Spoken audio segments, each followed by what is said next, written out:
Hello students. So in today's video we're going to study CUT UG 2020-25 का political science का syllabus. तो सबको पता है ऑलरेडी ये चीजें कि आपका जो CUT का एग्जाम होता है उसमें most of the questions are from NCERT। So therefore आज हम लोग CUT के पर्सपेक्टिव से दोबारा सारे चैप्टर्स रिवाइज करने वाले हैं एंड ऑलरेडी हर एक चैप्टर में मैंने अलग से वीडियोस बना रखे हैं। तो in this video I am only going to attempt those questions which are important. और अगर आपको डिटेल्ड चैप्टर की वीडियो चाहिए तो आपको इसी चैनल पे मिल जाएंगे वो। And if you can't find them please comment down, I'll provide you with their links. Okay, so in this video we'll be attempting chapter 1, 2, 3 and 4 of book 1. This is the index of your chapters. आपको पता होगा जो आपने board के exams दिए थे तो इनमें से कुछ चैप्टर्स कट थे। For example first chapter he cut था आपका, कोल्ड वॉर एरा ही नहीं आ रहा था, और भी शायद कुछ चैप्टर्स बीच बीच में से कट थे। But for CUT you have to study all the chapters because CUT में इन सभी चैप्टर से कुछ कुछ क्वेश्चंस पूछे जाते हैं। And cold war era is one of the most important chapters जिसमें से एक दो क्वेश्चंस तो आ ही जाते हैं। ठीक है, सो लेट्स स्टार्ट। आज हम लोग ये 4 चैप्टर अटेम्प्ट करेंगे। तो मेरा सजेशन ये रहेगा कि आप साथ साथ में नोट्स बनाते रहें ताकि आपको हेल्प हो जाए। And now let's start with the first question. These notes will be in combined form. ठीक है, और कुछ चीजें अगर आपको लगता है कि आप कुछ रह गई हैं या आपको कुछ चीजें डाउट है तो वो आप मुझसे कमेंट में पूछ सकते हैं, क्योंकि मैं पहले ही बता रही हूँ मैं उन क्वेश्चंस पे ज्यादा जोर दूंगी जिनको आपने बोर्ड एग्जाम्स पर इग्नोर किया था या जिन पर आपका बोर्ड एग्जाम टाइम पे नजर नहीं पड़ी थी, और बाकी चीजें ऑलरेडी डिटेल्ड वीडियो में हैं। ठीक है, सो लेट्स स्टार्ट। सब फर्स्ट थिंग, एक minute. First thing, what is cold war? तो कोल्ड वॉर किसे कहते हैं? इट इज कोल्ड वॉर हम लोग किसे कहते हैं? जल्दी सोचिए।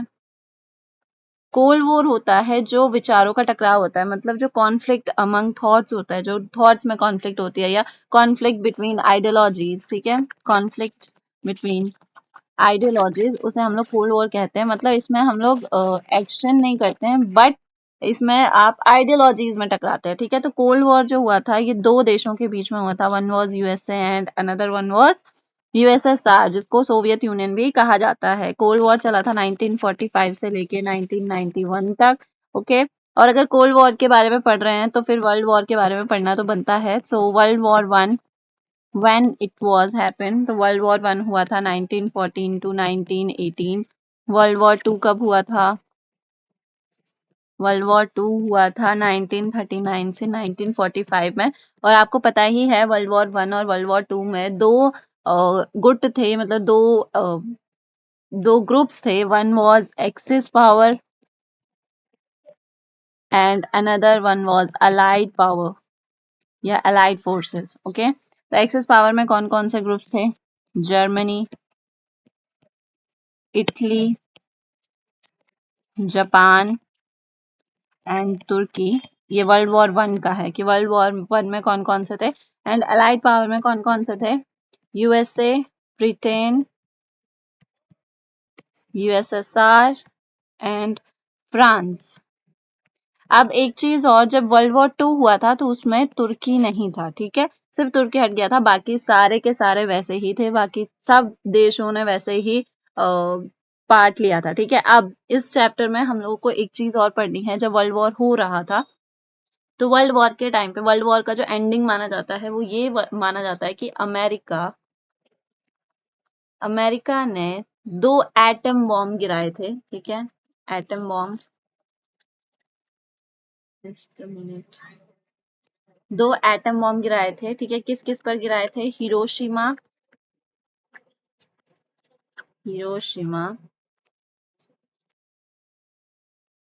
And Nagasaki. ये 2 शहर थे जिन पे एटम बॉम्ब गिराए गए थे। जापान में है ये दोनों ही। ठीक है, और इन एटम बॉम्ब के नाम क्या क्या थे? इन एटम बॉम्ब के नाम थे little boy, very important question, and fat man. Little boy and fat man कब गिराए गए थे? ये 1945 में गिराए गए थे। ये दोनों ही बॉम्ब इसी वजह से जो आपका ये वॉर था, वर्ल्ड वॉर 2 था, वो फिनिश हुआ था। अब कोल्ड वॉर के टाइम पे क्या होता, कोल्ड वॉर के टाइम पे क्यूबन मिसाइल क्राइसिस चल रहा था, ठीक है। You don't need to be so much precised और सो मच डिटेल्ड, आपको सिर्फ ये ईयर्स याद रखने हैं। तो क्यूबन मिसाइल क्राइसिस कब हुआ था, इसकी डेट आपको याद रखनी है। ये कोल्ड वॉर एरा का एक बहुत बड़ा इंसिडेंट है, क्योंकि इस टाइम पे ये माना जा रहा था कि कभी भी कोल्ड वॉर चेंज हो सकता है इन वर्ल्ड वॉर, ठीक है। तो क्यूबन मिसाइल क्राइसिस हुआ था 1962 में, ये आपको याद रखना है। अब ये चीज भी बताए कि कोल्ड वॉर के टाइम पे दो अलायंस बनाए गए थे to fight with each other. तो अमेरिका का अलायंस कौन सा था, अमेरिका का अलायंस था NATO, which is known as North Atlantic Treaty Organisation. North Atlantic Treaty Organisation, इसे एक और नाम से जाना जाता है एज वेस्टर्न अलायंस। इसको वेस्टर्न अलायंस के नाम से भी जाना जाता है, बिकॉज अगर आप वर्ल्ड मैप में देखेंगे तो ये वेस्ट साइड में पड़ता है, तो it is also known as western alliance. America ने इसको बनाया था। इसमें आज के टाइम पे 30 मेंबर्स हैं, एंड इसको 1949 में बनाया गया था। इसकी आइडियोलॉजी कौन सी है, इसकी आइडियोलॉजी है कैपिटलिस्ट। सो ये हो गया आपके नाटो के बारे में जानकारी। और अगर नाटो ने बनाया था तो जाहिर सी बात है यूएसएसआर ने भी एक ऑर्गेनाइजेशन बनाया होगा। यूएसएसआर ने जो ऑर्गेनाइजेशन बनाया था उसे कहा जाता है वार्सा पैक्ट, जो 1955 में बना था, एंड इसे ईस्टर्न अलायंस के नाम से जाना जाता था। और इसका आइडियोलॉजी है सोशलिस्ट, आइडियोलॉजी था एक्चुअली सोशलिस्ट, ठीक है। और एक चीज और, अमेरिका का जो मोटो था नाटो बनाने का मोटो ये था कि अगर कोई किसी भी एक देश पर, मतलब किसी भी इसके एक मेंबर पर अगर हमला किया जाता है, अगर अटैक किया जाता है, तो जितनी भी बाकी कंट्रीज हैं, जैसे 30 मेंबर्स है, तो 30 के 30 मेंबर्स एक साथ मिलकर उस कंट्री के अगेंस्ट में हमला करेंगे। और वार्सा पैक्ट इसलिए बनाया गया था ताकि ये अपनी कंट्रीज को प्रोटेक्ट कर सके, मतलब अगर अमेरिका हम पे हमला करता है तो हम उसके बदले में हमला करेंगे, ठीक है। अब इस टाइम पे इंडिया का क्या स्टैंड था, मतलब world was divided into two parts, one was eastern alliance and another one was western alliance. तो इस टाइम पे इंडिया का क्या स्टैंड था, तो इंडिया ने नेम बनाया था non alignment movement, non alignment movement. It was made in 1961, okay. और इसको मोस्टली 5, ऐसा बोला जाता है कि 5 कंट्रीज के जो लीडर्स थे उन्होंने मिलके बनाया था। तो फर्स्ट वन इज यूगोस्लाविया, यहाँ के प्रेसिडेंट थे Joseph Broz Tito. I hope I write correct spelling, if not you can correct it from your book. India, India के थे PM Jawaharlal Nehru.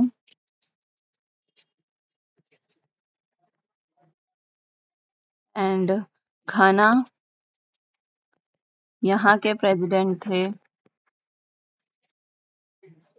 कवामे Nkrumah, Nkrumah. And then Indonesia,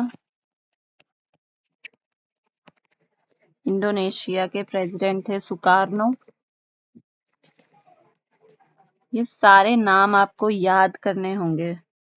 and another one was United Arab Republic, यहाँ के थे Gamal Abdel, I hope I am writing right, Nasir, okay. तो ये थे यहाँ के। अब आई होप यहाँ तक आपको क्लियर हो गया है। मोस्ट जो इम्पोर्टेंट क्वेश्चंस थे वो यही यही थे। कुछ करंट के क्वेश्चंस भी आ सकते हैं, ठीक है। जैसे करेंटली रशिया के प्रेसिडेंट कौन है, तो he is Putin, he is president of Russia from 2000, okay. तो इस तरह के क्वेश्चंस आपको देखने को मिल सकते हैं। और एक चीज और, अगर आप लोग चाहते हो कि आपके अच्छे मार्क्स आए, तो आप ज्यादा से ज्यादा कोशिश करो कि आप पुराने क्वेश्चन पेपर्स जो है उनको अटेम्प्ट करो। ओके, चलो नेक्स्ट क्वेश्चन पे मूव करते हैं। एक चीज और, एक बुक का नाम था long Twilight struggle. Long Twilight struggle. This question could be asked कि ये बुक किसने लिखी है, ठीक है, या किसने मतलब किसने कोल्ड वॉर के बारे में है, तो किसने कोल्ड वॉर को लॉन्ग ट्वाइलाइट स्ट्रगल कहा है? ये कहा गया है अमेरिकन प्रेसिडेंट कैनेडी द्वारा। American president Kennedy. वैसे तो आप लोग सब बच्चे समझदार हैं, क्योंकि अभी अभी आपने बोर्ड के एग्जाम्स दिए हैं, तो मोस्ट ऑफ द चीजें आपको पता होंगी। Therefore I am focusing on those things which are left behind during board exams, क्योंकि बोर्ड एग्जाम्स के टाइम पे आपका जो फोकस होता है that is more on detailed answer, not on the MCQ types. Okay, तो जिन्होंने नोट्स नहीं बनाए हैं they can note it down. ये आपका कंप्लीट फर्स्ट चैप्टर का नोट्स है जो कि आपसे एग्जाम में पूछा जा सकता है। Now we'll be moving on chapter 2, the end of bipolarity। इस चैप्टर को हम लोग स्टार्ट करेंगे। तो सबसे पहला क्वेश्चन क्या है कि कब अमेरिका एज अ हेजीमनी सामने आया था? तो अमेरिका एज अ हेजीमनी, इसका मतलब है कि कब अमेरिका एक पावरफुल कंट्री के रूप में सामने आया था? तो इन 1991, after the disintegration of whom? After the disintegration of Soviet Union। अब एक चीज और, सोशलिस्ट कुछ डेट्स और हैं, जैसे ये जो सोशलिस्ट रेवोल्यूशन हुआ था रशिया में इन 1917, उसके बाद union Soviet socialist Republic establish हुआ था। बहुत सारे बच्चों को तो यूएसएसआर की फुल फॉर्म नहीं पता होगी, पहले आप वो लिख दीजिए, union of Soviet socialist Republic. ये कब बना था?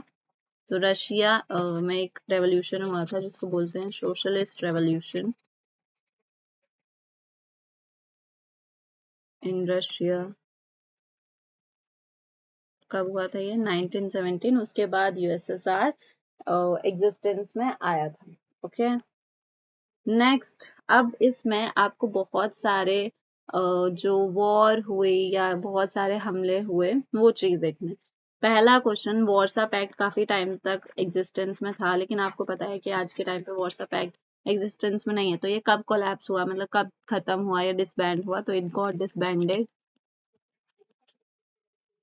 On July 1, 1991। ठीक है, और disintegration of Soviet union also took place on 1991। it got disintegrated in how many states? तो ये आप बताएंगे, ठीक है, कि ये कितने states में disintegrate हुआ था। and which country is known as the descendant of socialist ये यूएसएसआर। ओके, तो इसका आंसर भी मुझे आप बताएंगे। now we'll be moving on some some war kind of situations or some wars which were fought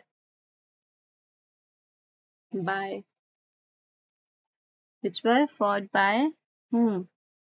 America.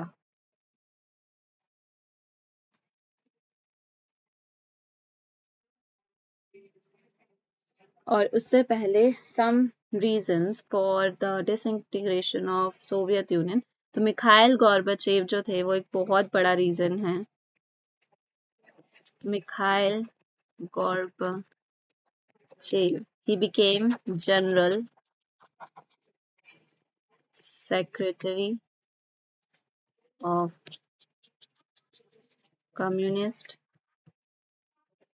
Party of USSR in 1985। उसके बाद इन्होंने दो पॉलिसीज लेके आए थे, one was perestroika and another was glasnost. Perestroika and glasnost। So these were the two important policies which led to disintegration of whom? Which led to disintegration of Soviet Union। ठीक है, Soviet Union got disintegrated into 15 republics। ठीक है, ये भी मैं लिखवा देती हूँ, Soviet Union disintegrated in 15 republics. Who was the first elected president of Russia? Another important question. The first elected president of Russia. In my upcoming videos, I'll make sure to make you attempt one question paper. We'll attempt an question paper together so that it will be easier for you to understand the patterns and the kind of questions which were asked in the previous UT exams. Okay. So first elected president of Russia was Boris Yeltsin. Boris Yeltsin, ठीक है, he was the first.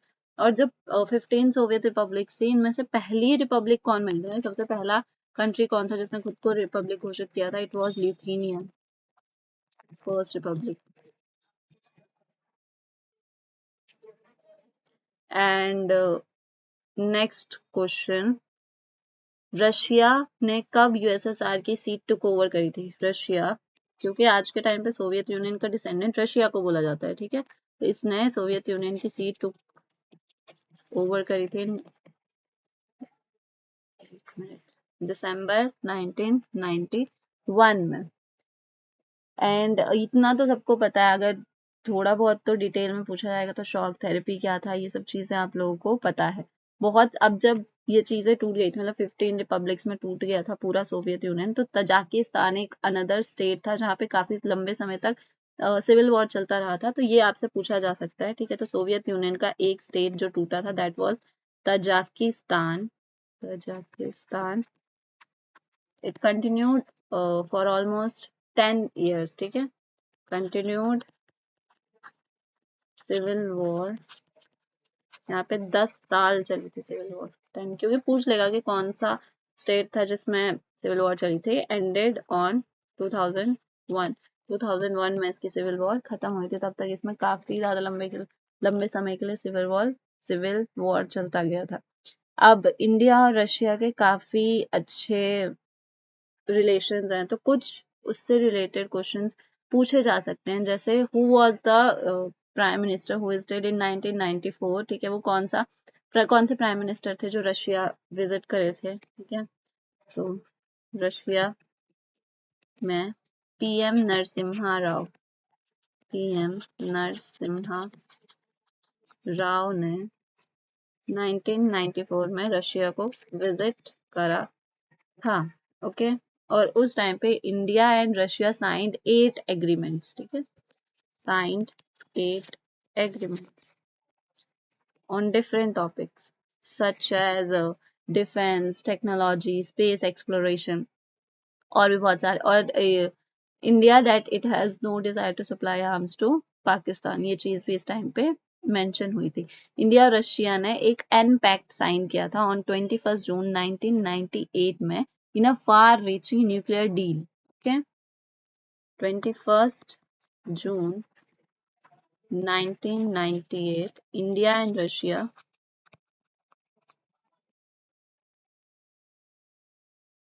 signed an pact, okay, जिसमें हमने किस चीज से related था? It was related to nuclear deal. So I guess इतना आपके लिए न्यू इंफॉर्मेशन था।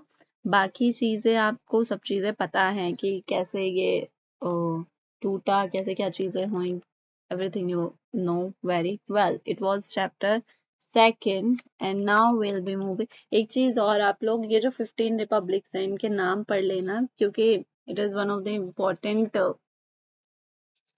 important questions, so क्योंकि काम आएगा इससे।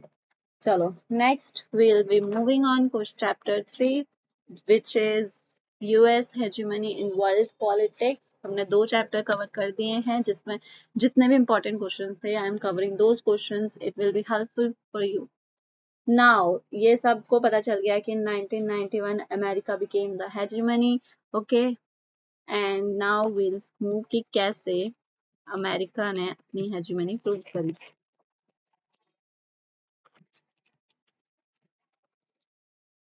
फर्स्ट थिंग, अब इसमें बहुत सारे आपको वॉर्स और काफी सारी डेट्स याद करनी होंगी, so don't get scared. First thing on 2 अगस्त 1990 इराक ने क्यूबा पर थोड़ा सा हमला किया था, ठीक है। Iraq invaded Cuba and then Operation Desert Storm, या फिर हम लोग कह सकते हैं कुछ टाइम के बाद इराकी फ्रीडम चला गया, ठीक है। America was upset with this, so then on 19 March 2003 Iraqi Freedom was started, जिसमें इराक पर हमला किया गया, काफी सारे देशों ने मिलकर हमला किया था, ठीक है। इसमें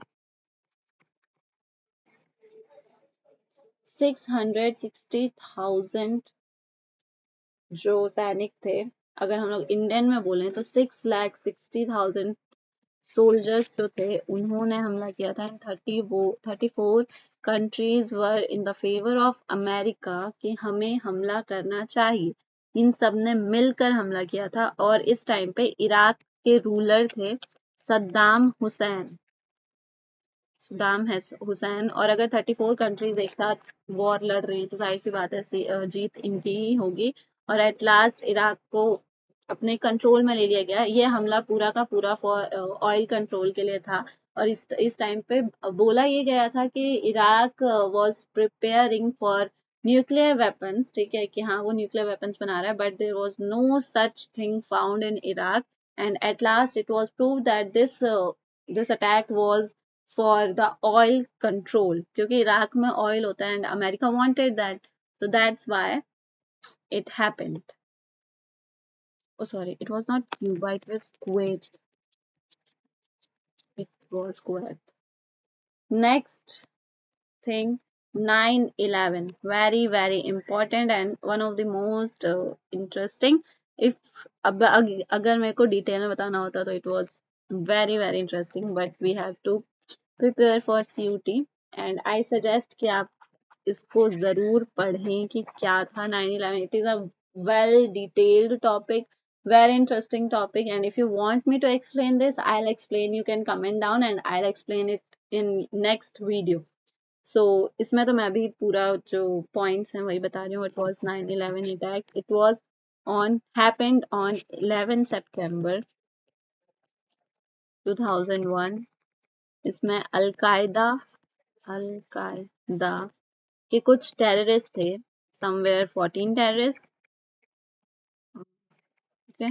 टेररिस्ट ने 4 एरोप्लेन्स को हाईजैक किया था, जो जिसमें काफी सारे लोग थे, ठीक है। दे हाईजैक्ड 4 एरोप्लेन्स, हाईजैक्ड, और ये प्लेन्स ये प्लेन्स अमेरिका जा रहे थे and it was planning of terrorists to make them suffer, to make America feel a lot of loss, ठीक है। तो वो चाहते थे कि अमेरिका को बहुत ज्यादा लॉस फील करना पड़े। That's why they hijacked 4 planes and the 4 planes were crashed in different places. First plane was crashed with World Trade Center building, New York में जो वर्ल्ड ट्रेड सेंटर है, इट्स अ बिल्डिंग, और इसको कहा जाता है कि ये अमेरिका की रीढ़ की हड्डी है, because America is a capitalist country where all the things are controlled by its economy, which is totally dependent on its trade. So that's why World Trade Center is one of the most important buildings for the economy of America. और terrorists ने यही सोचकर इस building पर attack किया था, so that they can harm and they can make America suffer for some period of time. इस वजह से उन्होंने वर्ल्ड ट्रेड सेंटर पे एक प्लेन को क्रैश करवाया। Next, just minute, second, 2 planes, okay, ये तो एक ही प्लेन था। एक प्लेन न्यूयॉर्क में क्रैश हुआ, 2 प्लेन्स वर क्रैश्ड इन पेंटागन बिल्डिंग। अब बहुत सारे बच्चों को नहीं पता होगा कि पेंटागन बिल्डिंग क्या है। तो Pentagon building is a place, और ये सबसे पहली बात ये है वॉशिंगटन में, it is in Washington. Pentagon building जो है, it is a place where the all hi-tech weapons of army of American army are kept there. मतलब सेकंड इम्पोर्टेंट बिल्डिंग जहाँ पे अमेरिका अपनी पूरी आर्मी के हाईटेक वेपन्स को रखता था। ठीक है, तो पेंटागन बिल्डिंग से दो प्लेन टकराए, it was also disastrous. And third plane जो था, थर्ड नहीं एक्चुअली फोर्थ प्लेन जो था उसको टकराना था कांग्रेस से। What is Congress? कांग्रेस जो है वो अमेरिका की पार्लियामेंट का नाम है। बट वो वहां पे ना टकरा के पेनिनसुलेविया के कुछ खेत हैं, पेनिनसुलेविया के कुछ जो प्लेन एरियाज है, ग्रासलैंड है, वहां पे जाके टकरा गया। It got crash there. So मतलब किसी तरीके से उन्होंने प्रेसिडेंट को हार्म करना था। They wanted to kill president but the pilot didn't make it happen and it got crashed in the Peninsulavia's grassland. Okay, so it got crashed in Peninsula. ठीक है, अब अमेरिका में इतना नुकसान हो गया। आप लोग कभी इसकी वीडियो देखना, बहुत, it is one of the most interesting topics. मतलब जिस तरीके से वो चीजें विजुअल्स में ज्यादा अच्छे से समझ में आएगा, ज्यादा मजा आएगा, तो आप कभी वो देखना। ओके, तो ये चारों प्लेन टकरा गए। एंड इसके बाद अगर अमेरिका पर कोई हमला कर रहा है, अमेरिका को कोई हार्म पहुंचा रहा है और अमेरिका उसको छोड़ दे, इट हैज नो चांस। तो अमेरिका ने इसके बाद में एक ऑपरेशन स्टार्ट किया। That operation was operation infinite reach, जिसमें जितने भी टेररिस्ट थे सब टेररिस्ट को ढूंढा गया और they were kept at a place. No one knew about that place, no one know still today कि वो कौन सी जगह थी जहां पे उन टेररिस्ट को रखा गया था and what was done with those terrorist. But इतना पता चला कि बहुत सारे टेररिस्ट को पकड़ा गया। They were kept at a place where only army have the access to go.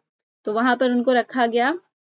It was a kind of revenge by the side of America with the terrorists. ठीक है, तो ऑपरेशन इनफाइनाइट रीच चलाया गया, revenge kind of. तो अब इसका वो important है कि किसने चलाया था। तो ये चलाया गया था वहां के प्रेसिडेंट, अमेरिकन अमेरिकन प्रेसिडेंट ने इसको इनिशिएट किया था। He was bill Clinton. Okay, अब कुछ और भी ऑपरेशंस हैं। उस टाइम पे कौन प्रेसिडेंट था ये पूछ रहे थे, जैसे first gulf war. First gulf war, इसके इस टाइम पे प्रेसिडेंट थे US president H.W. Bush was president at that time. And during Operation Operation Enduring Freedom,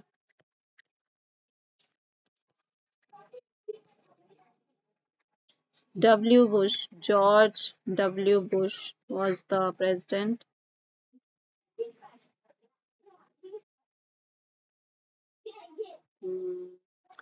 That's it. So these were the important topics of this chapter, क्योंकि इस chapter में आपको यही पढ़ना था कि कौन कौन से हमले हुए थे, अमेरिका ने क्या क्या चीजें करवाई थी। So this was the important portion of this chapter. And I hope आप लोगों को समझ में आ रहा होगा, आप लोगों को ये चीज़ें समझ में आ रही होंगी कि क्या क्या। And again I am repeating कि try to make notes as much as you can, क्योंकि लास्ट टाइम पे ऐसा होता है कि we try to find the answer of one thing and we can't find that because we haven't wrote those things and at the moment we can't even figure out them. So that's why try to write all these questions. Okay. Now next chapter, which is alternative centers of power. It is the most important chapter क्योंकि बहुत सारी dates है इसमें। And थोड़ा सा आप भी मेहनत करोगे तो बहुत अच्छा रहेगा कि कुछ चीज़ों की डेट्स आप लिखिए। जैसे इसमें आप यूरोपियन यूनियन के बारे में पढ़ते हैं, आशियान के बारे में पढ़ते हैं, चाइना के एमरजेंस के बारे में पढ़ते हैं। तो try to make those notes, ठीक है, that will be helpful for you. And for cross checking you can comment in the comment section and I'll cross check your answers if those are correct or not. Okay, so let's start with chapter 4. अगर आप आज की video देख लोगे and for your time saving I suggest कि आप लोग 2x की स्पीड पे देखा करो, उससे आपकी वीडियो जल्दी ही फिनिश हो जाती है। And if 2x is too much for you then you can go for 1x or 1.5x or 1.7x because it can make your time efficient, it can make you time efficient and you can save your time, okay। और साथ साथ में daily try to attempt one question paper में, take a time कि आप एक question paper तो attempt करो ही करो and don't focus on only one subject, you have 5 subjects to be attempted and don't worry, we'll also do the aptitude one, that is most important and the most unknown topic और unknown subject from you, क्योंकि political science तो आपने पढ़ा हुआ है, कुछ नहीं तो 20 या 30% तो आप उसके आंसर्स कर ही लोगे, बट जो दूसरी चीजें हैं they are important, okay. So now इस चैप्टर में आ जाते हैं। इसमें हम लोग को पढ़ना है first thing Marshall plan. So Marshall plan कब आया था? It was the organisation for European economic cooperation, ठीक है। क्या था ये? Organisation for European economic cooperation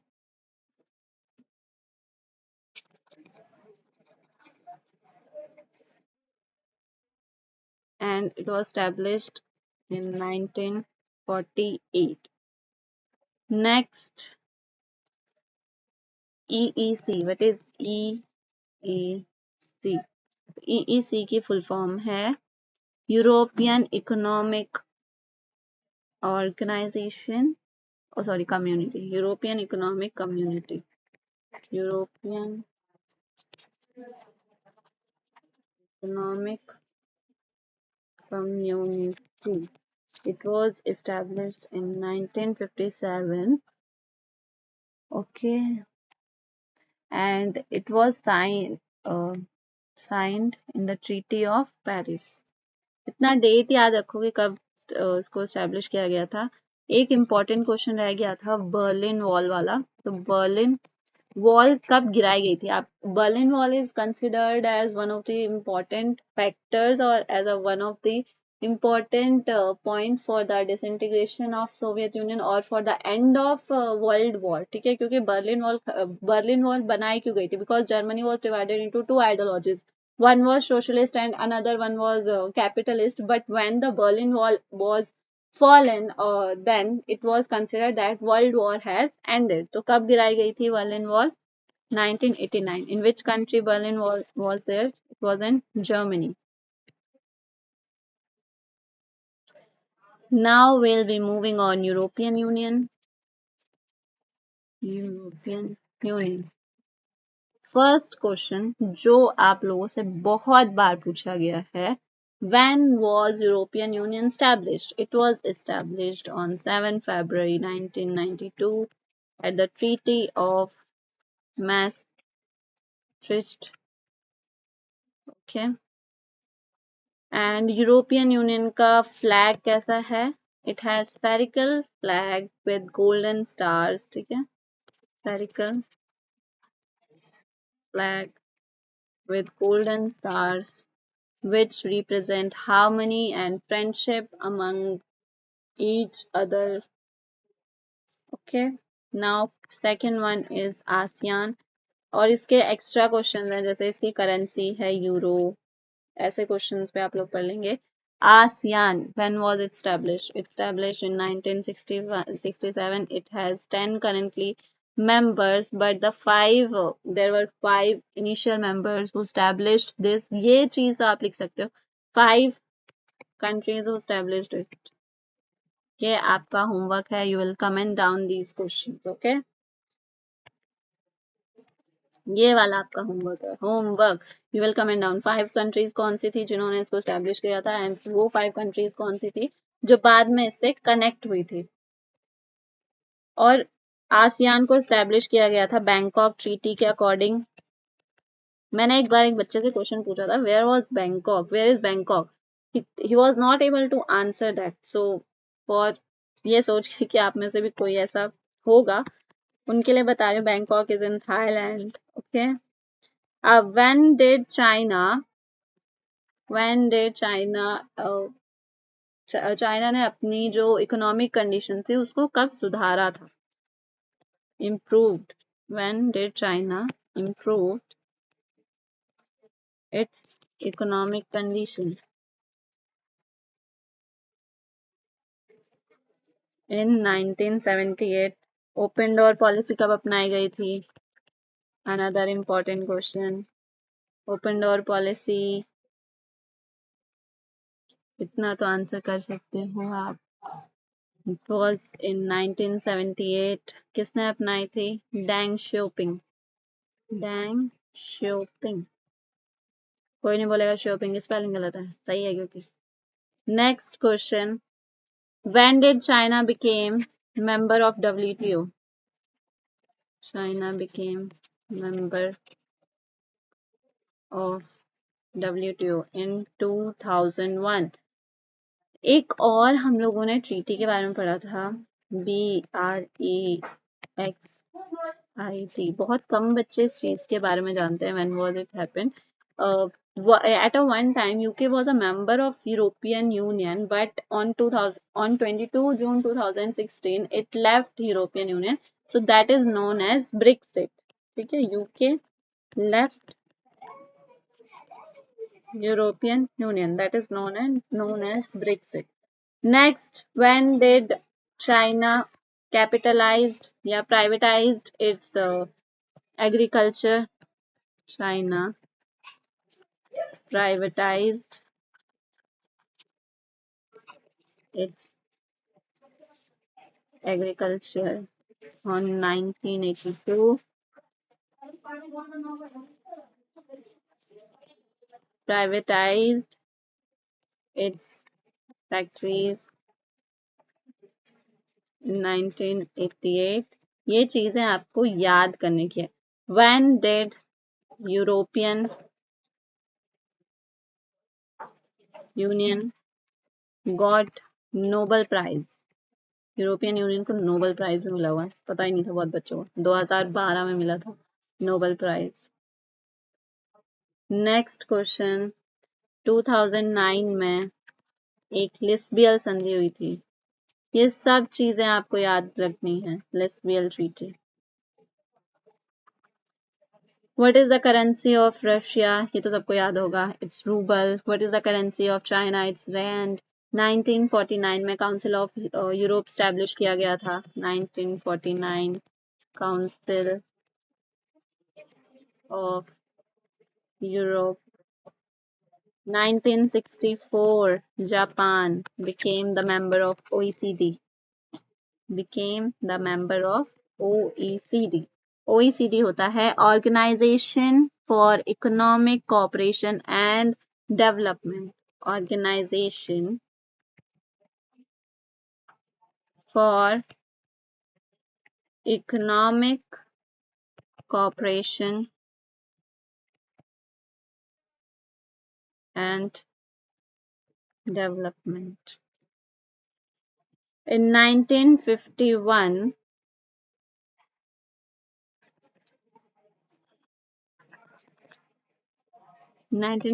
Japan and America. आपको पता ही है कि अमेरिका ने जापान पर little boy and fat man नाम के 2 एटम बॉम्ब गिराए थे. उसके बाद America has done a treaty, security treaty, ठीक है, या सेफ्टी ट्रीटी हम लोग बोल सकते हैं, कि अमेरिका जो है वो आज के टाइम पे जापान की सुरक्षा करता है. It make sure that Japan is safe from other countries.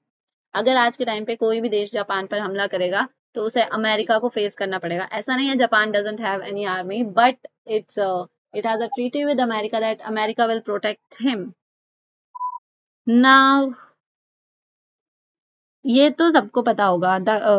There are two Koreas. One is North Korea and another one is South Korea. ठीक है, बट थोड़ा थोड़ा बता देती हूँ.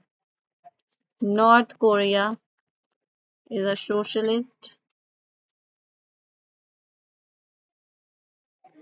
South Korea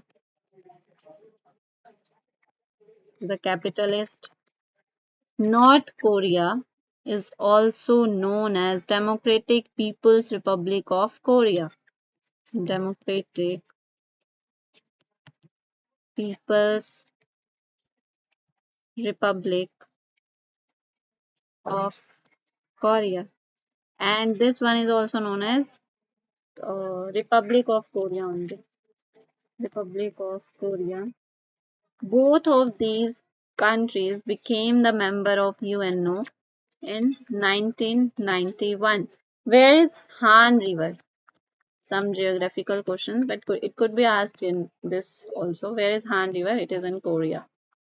अब यहाँ पर आपके चार चार चैप्टर फिनिश हो गए हैं with important questions and I hope आप लोगों ने इनके नोट्स बनाए होंगे and I hope these are understood to you and let's finish this chapter here. We'll meet in next class. Thank you for today and please like, share and subscribe.